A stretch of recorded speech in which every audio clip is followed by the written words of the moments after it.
हनुमान जी ने बोला शर्त है, मैं बिना भक्ति वक्ति के रह नहीं सकता। तो भगवान श्री कृष्ण बोले वहां लड़ाई होगी कि सत्संग होगा? उसने बोला शर्त यही है। वहां तो हमारे राम जी भी हमारे को लड़ाई के बीच में भी ज्ञान देते थे। तो कृष्ण भगवान ने बोला चलो ठीक है, तुम्हारा भी काम करते हैं, चलो सही, मेरे सर पर ही बैठ जाना, लेकिन चल तो कहते हैं कि हनुमान जी ध्वजा के रूप में अर्जुन के रथ पर सवार थे, इसलिए अर्जुन के नाम रथ का नाम कपि ध्वज रखा गया। राइट। कहते हैं कि अर्जुन का तो बहाना था, भगवान कृष्ण ने गीता तो हनुमान जी को सुनाना था।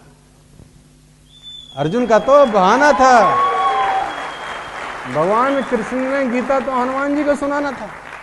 अब ध्वजा में जब हनुमान जी विराजमान हुए तो कहते हैं कर्ण का रथ और अर्जुन के रथ में टकराव होता था। अब कर्ण जब तीर चलाता था तो अर्जुन का रथ हिलता नहीं था, लेकिन अर्जुन जब तीर चलाता था तो कर्ण का रथ 3-4 कदम पीछे चला जाता था। तो अर्जुन भगवान को बोलता था नीचे देखो, हमारा रथ नहीं हिल रहा। भगवान बोलते थे नीचे नहीं, ऊपर देखो। तुम ऊपर इसलिए हो रथ के क्योंकि तुम्हारे ऊपर कोई और है।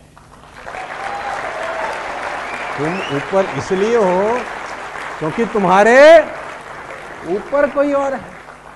कभी कभी लोगों को भ्रम हो जाता है कि हमारा रथ हमारी वजह से नहीं हिल रहा, तो ये भ्रम कभी ना आए, ये ग्रेटिट्यूड हमेशा रहे कि आप सफल इसीलिए हो क्योंकि वो ऊपर है। कहते हैं जब युद्ध खत्म हो गया तो अर्जुन को भगवान ने कहा अब उतरो रथ से।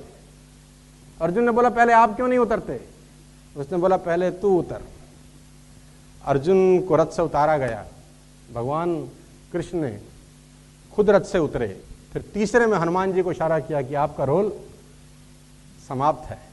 जब हनुमान जी उतरे तो कहते हैं रथ में आग लग गई, रथ धूं धूं करके जल गया। अर्जुन ने बोला रथ कैसे जल गया? बोला जल तो बहुत पहले चल चुका था, ये तो बचा रखा था उसने। रथ तो तेरा बहुत पहले जल गया था, ये तो